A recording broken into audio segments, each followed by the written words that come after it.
Boom, boom, boom, boom, boom, boom. Captain Pancake, peace and blessed love. Namaste and Jani Tai.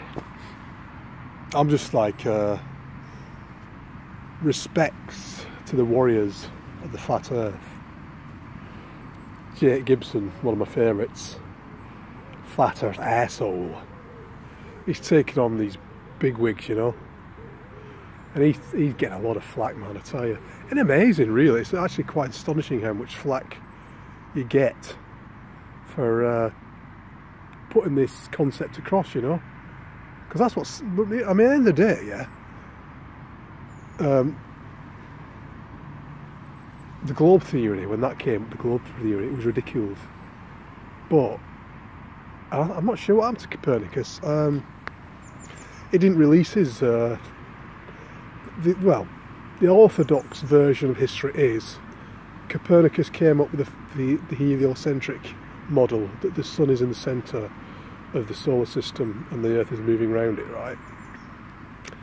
And he's obviously based this stuff on some of the ancient Greek theories as well. You know, what was the name of that guy? The Greek dude that lived in Egypt, 277 BC. It's a long name, it begins with E. I can't remember his name. It's about 5 syllables in his name. 4 or 5 syllables in his name. It begins with an E. He lived in Egypt, and he did the experiment. Anyway, I can't remember his name. He put one stick in Alexandria, north of Egypt, and then further south where he actually lived. I think he lived in Alexandria actually, but he went further south and put a stick down there. And then the summer solstice, he must have had a team of people working with him. He was a mathematician and a scientist of his time, you know. He did a lot of work, he did a lot of writing, and summer solstice, 2277 BC, I saw the shadows of the shit sticks. The stick in the Alexandria was a bit longer than the one in further south, like about 300 miles further south, 400 miles further south or whatever. And from that, he calculated that we live on a globe. He theorised that he's a genius. Obviously, the guy's a genius, you know. You know, they didn't have all the scientific instruments like how they have today, you know. Although there is, it's starting to rain now.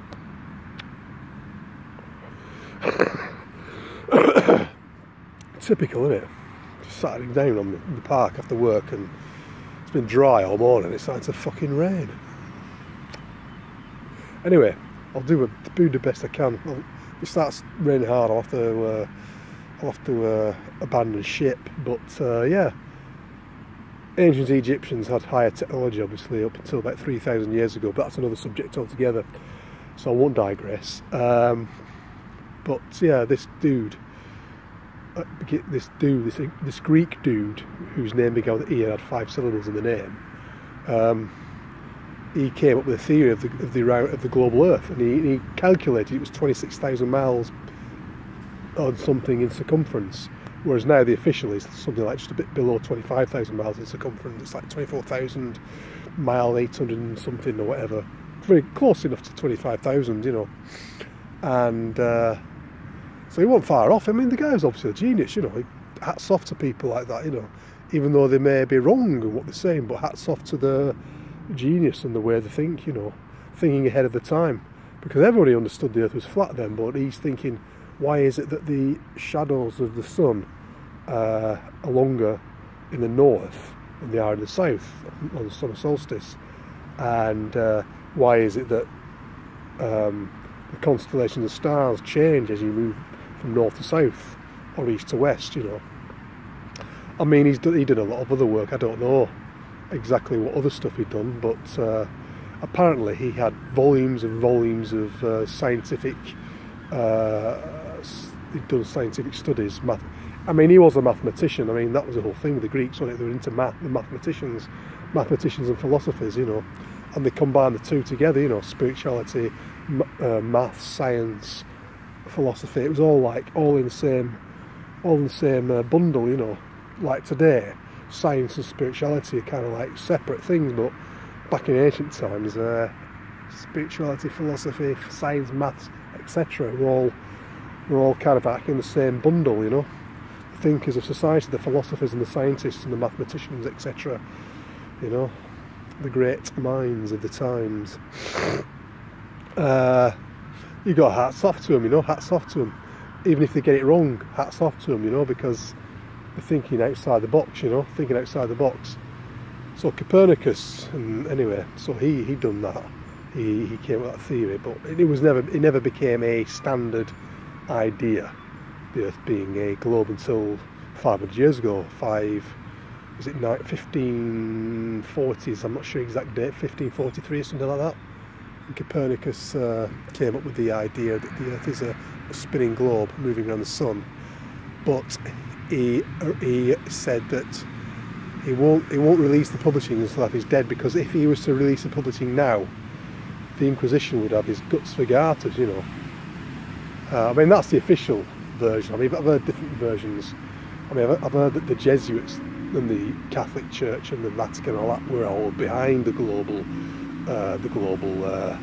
conspiracy, you know. But I'm not going to get into that right now. I don't know enough about it to talk about it, to be honest.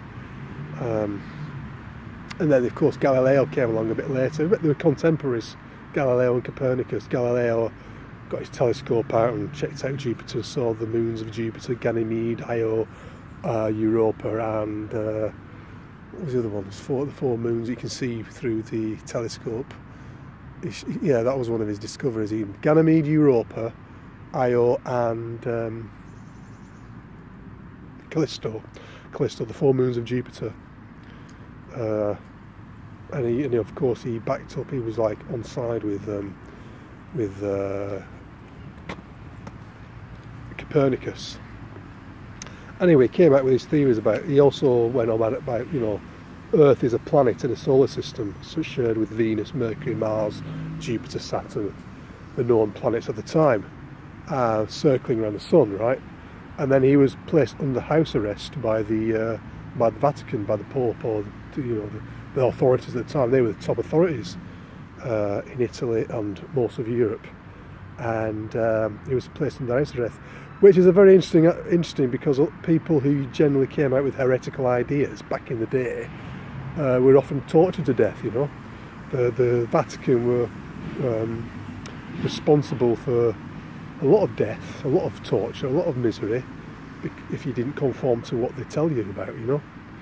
Whereas Galileo, rather than torture him to death for his heresy about saying that we're living on we're living on a planet much like Venus, Mercury, Mars, Jupiter, Saturn, etc., spinning around the sun, they placed him under house arrest for the rest of his life, you know, which was quite treated with kid gloves. So there's a whole conspiracy behind that, which I'm not so familiar with at the moment. I've just heard stuff, I've seen stuff recently about that. But yeah.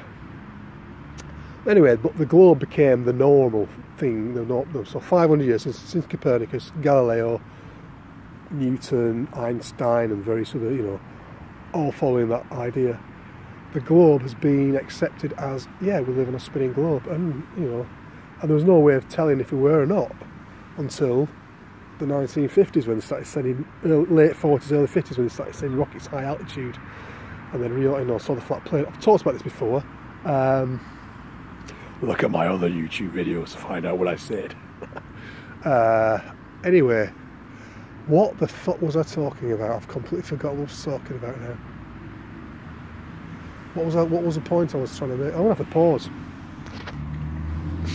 Flat Earth Warriors, that was it. Yeah. Now we're living in a new sort of a new renaissance, you know, because back in the 1500s that was the Renaissance, wasn't it? The Renaissance, and new ideas were being brought up, newer concepts, the global Earth and science and different types of scientific ideas and that, which were not normally entertained, and then of course the 1800s was the age of enlightenment, when religion became divorced from science. So science and religion became divorced. I mean, the marriage of science and religion was a very bad marriage.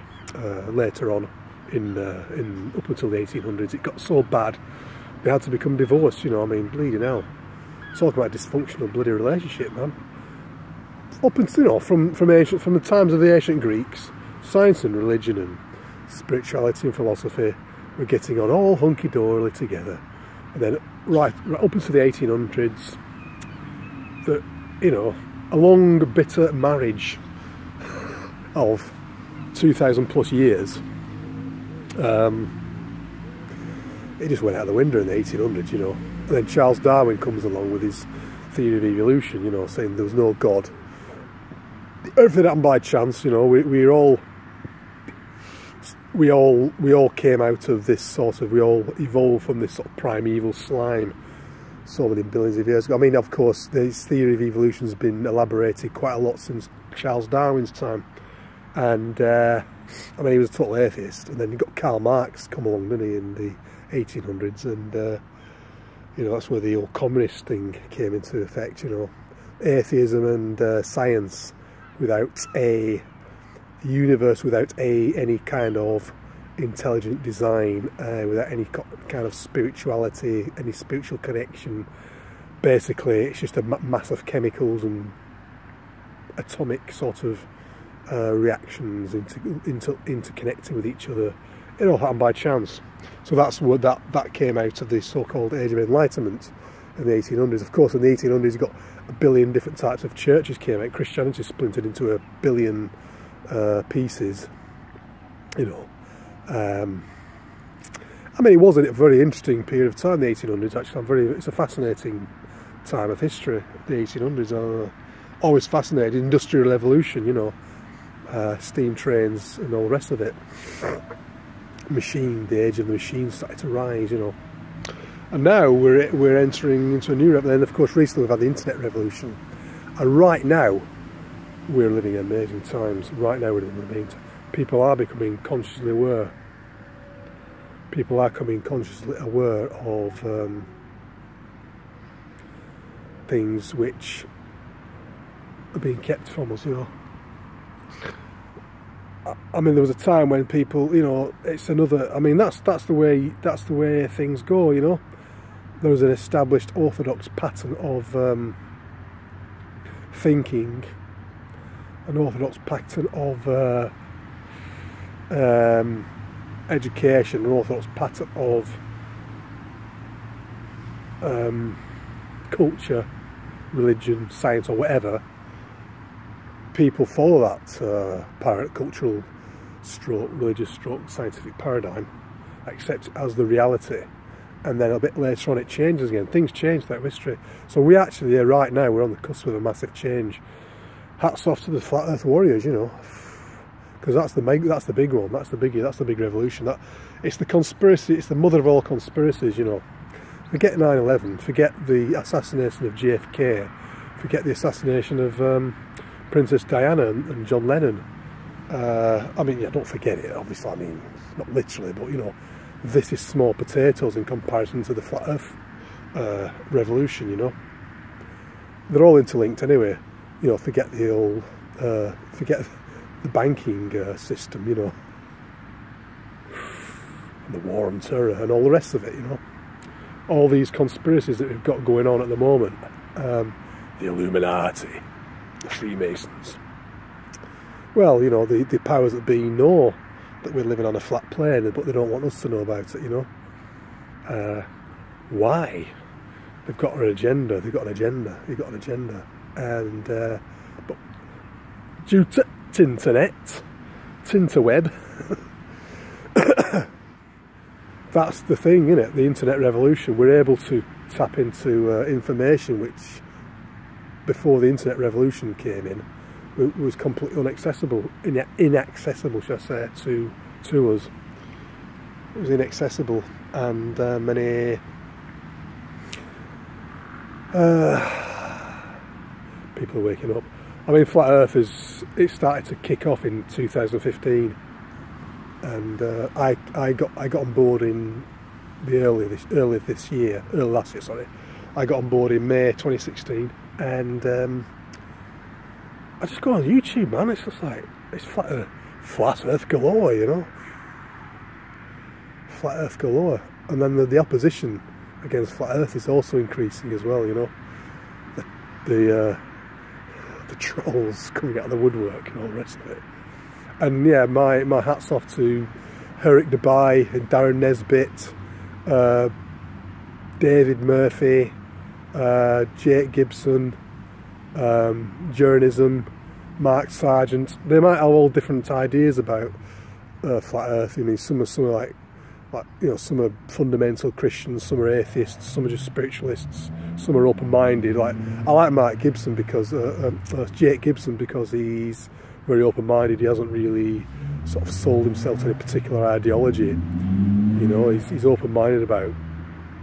He knows that the universe is a created construct, but he hasn't sold himself to any particular ideology or dogma and that. You know. Hats off to them all. These the guys that are leading the march forward and putting out the truth, you know, and dealing with a hell of a lot of flack.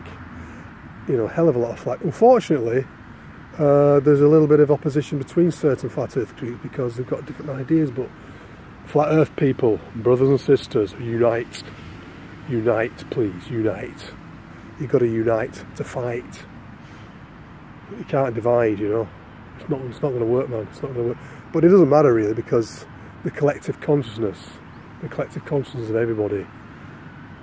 Truth needs no alibi. Truth needs nobody to support it. Truth stands alone. You cannot hide the moon, you cannot hide the sun, and you cannot hide the truth. And that's, at the end of the day, that's what it's all about, isn't it? The truth. The truth cannot be hidden. The truth stands for itself.